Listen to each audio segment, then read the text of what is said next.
Assalamualaikum warahmatullahi wabarakatuh. Welcome back to my ஹதீஸ் துவாக்கள் channel. அல்லாஹ்வின் நல்லடியார்களே, இன்றைக்கி நம்ம பதிவில் ஒருவரை ஐநேர தொழுகலியாக மாற்றும் ஒரு அமல் மற்றும் கணவன் மனைவிக்கிடையே ஏற்படும் பிரச்சனைகளை தீர்க்கும் ஒரு அமலை பற்றி தான் இன்றைக்கி நம்ம பதிவில் பார்க்க போகிறோம்.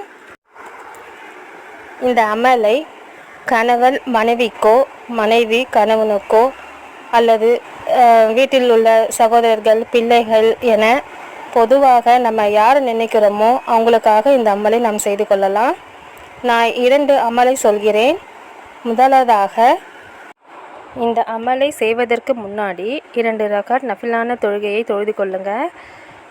பிறகு இந்த தொழுகையை தொழக்கூடாத நேரத்தை தவிர்த்து, அதாவது ஃபஜர் இஷ்ராக் வரையும், அசர் மக்ரிப் வரையும், இரவில் 12 12:30 வரைக்கும் தவிர்த்து மற்ற நேரத்தில் 2 ரகாத் தொழுது கொள்ளுங்க. அப்புறம் இந்த தொழுகை தொழுது விட்டு யா அகமு 125 தடவை ஓதணும். யா அகமு 125 தடவை ஓதிட்டு பிறகு ஒரு கிளாஸ் தண்ணீரில் ஓதிக்கொள்ளுங்க. நீங்கள் யார் தொழுகையாளியாக ஆக்கணும்னு நினைக்கிறீங்களோ அவங்களுக்கு ஓதி கொடுத்துருங்க. நீங்களும் தொழுகையாளி ஆகணும்னா நீங்களும் கொடுத்து கொள்ளலாம். அந்த தண்ணீரை குடித்து விட்டு அல்லாஹ்விடம் தொழுகையாளியாக மாற வேண்டும் என அல்லாஹ்விடம் துவா செய்து கொள்ளுங்க. இந்த தண்ணீரை குடிக்க குடிக்க நிச்சயம் அவர் தொழுகையாளியாக ஆகிவிடுவார் இன்ஷா அல்லாஹ். இரண்டாவது அமல் 111 முறை சூரத்துல் ஃபாத்தியா, அதாவது இந்த சூறாவை பிஸ்மில்லாஹிர் ரஹ்மானிர் ரஹீம் அல்ஹம்துலில்லாஹி ரப்பில் ஆலமீன் அப்படின்னு ஆரம்பம் செஞ்சு முடிக்கணும்.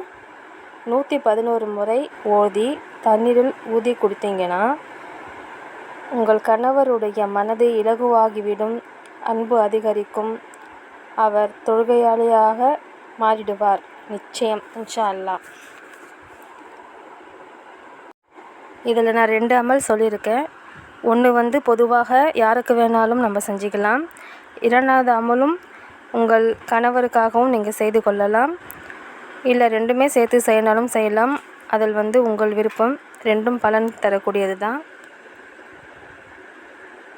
எப்போதுமே ஒரு விஷயம், எந்த ஒரு துவாவும் நாம் ஆரம்பம் செய்வதற்கு முன்னாடி சலவாத் 11 முறை ஓதிக்கொள்ளணும். முன்னும் பின்னும் சலவாத் 11 முறை நாம் ஓதிக்கொண்டு அந்த துவாவை செய்தால் அதற்கு நல்ல பலன் கிடைக்கும்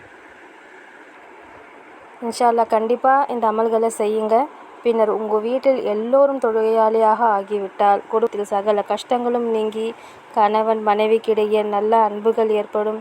குடும்பத்தில் அல்லாஹ்வின் கருணையால் தினமும் சந்தோஷம் ஏற்பட்டுவிடும் இன்ஷா அல்லாஹ். அனைவரும் இதன் முயற்சி செய்யுங்க. நீங்கள் துவா செய்யும்போது உங்கள் துவாவில் என்னையும் என் குடும்பத்தாரையும் சேர்த்து கொள்ளுங்க. நானும் துவா செய்யும்போது உங்களுக்காகவும் நான் துவா செய்து கொண்டு தான் இருக்கிறேன் இன்ஷா அல்லாஹ். உங்களுக்கு இந்த வீடியோ யூஸ்ஃபுல்லாக இருக்குன்னு நம்புகிறேன். யூஸ்ஃபுல்லாக இருந்ததுன்னா நம்ம சேனலை சப்ஸ்கிரைப் பண்ணுங்கள், சப்போர்ட் பண்ணுங்கள், கண்டிப்பாக லைக் பண்ணுங்கள். நீங்கள் லைக் பண்ணால் தான் வீடியோ நிறைய பேருக்கு போய் சேரும். அதற்கான கூலி அல்லாஹ் உங்களுக்கு வழங்குவான். ஆமீன். மீண்டும் வேறொரு பதிவில் நான் உங்களை சந்திக்கிறேன். அஸ்ஸலாமு அலைக்கும் வரஹ்மத்துல்லாஹி வபரகாத்துஹு.